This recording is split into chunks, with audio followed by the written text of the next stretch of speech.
ఇక నంద్యాల జిల్లా నందికొట్కూరు ఏడీఏ కార్యాలయం ఎదుట అగ్రికల్చర్ ఎంపీఓలు చేపట్టిన ఆందోళనకు ఏఐటీయూసీ సంపూర్ణ మద్దతు ప్రకటించింది. ఈ సందర్భంగా నిర్వహించిన కార్యక్రమంలో ఏఐటీయూసీ రాష్ట్ర కార్యదర్శి ఎం రమేష్ బాబు, జిల్లా అధ్యక్షుడు వి రఘురామూర్తి పాల్గొని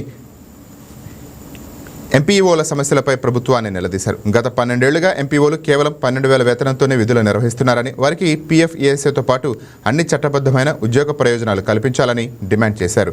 ఎంపీఓలను వెంటనే ప్రభుత్వ ఉద్యోగులుగా రెగ్యులరైజ్ చేసి ఉద్యోగ భద్రతతో పాటు గౌరవప్రదమైన వేతనాలు అందించాలని కోరారు. ఎంపీఓల నాణ్యమైన డిమాండ్ల సాధనకు ఏఐటీయూసీ అన్ని విధాల అండగా ఉంటుందని స్పష్టం చేశారు.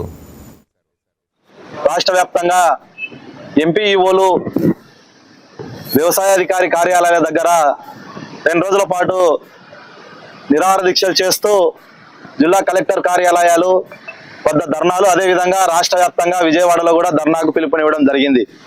అందులో భాగంగానే రాష్ట్ర వ్యాప్తంగా ఏఐటీయూసీ అదేవిధంగా ఏపీ సిఎన్ఎఫ్ ఎంప్లాయీస్ యూనియన్ ఆధ్వర్యంలో వారి నిరాహార దీక్షలను సందర్శించి మద్దతు తెలిపి వారికి ప్రత్యక్షంగా మేమంతా కూడా ఆందోళనకు ముందుంటామని కూడా తెలియజేయడం జరిగింది. ఈరోజు నందికొట్కూరులో ఏఐటీయూసీ జిల్లా అధ్యక్షులు వి రఘురామూర్తితో పాటుగా మేమంతా కూడా ఈ కార్యక్రమంలో మద్దతు ఇవ్వడం జరిగింది.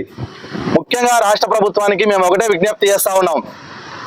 అయ్యా, వ్యవసాయ శాఖ మంత్రి గారు అచ్చెన్నాయుడు గారు, మీరు ఈ రాష్ట్రంలో చాలా మంది వ్యవసాయ శాఖలో పనిచేస్తున్నటువంటి ఉద్యోగులు అనేక ఆందోళన చేస్తా ఉన్నా కూడా వారితో ఎలాంటి చర్చలు కూడా జరపడం లేదు. అంటే వ్యవసాయ శాఖలో పనిచేసేటువంటి ఉద్యోగులు అంటే మీకు అంత చులకన అని మేము ప్రశ్నిస్తా ఉన్నాం. ఈ రోజు ఈ రాష్ట్రంలో 14,000 మంది ఎంపీఓలు గత 2019లో ఎలక్షన్ల మూమెంట్లో కూడా తమ సమస్యల పరిష్కారం కావాలని పెద్ద ఎత్తున ఆందోళన కొనసాగించారు.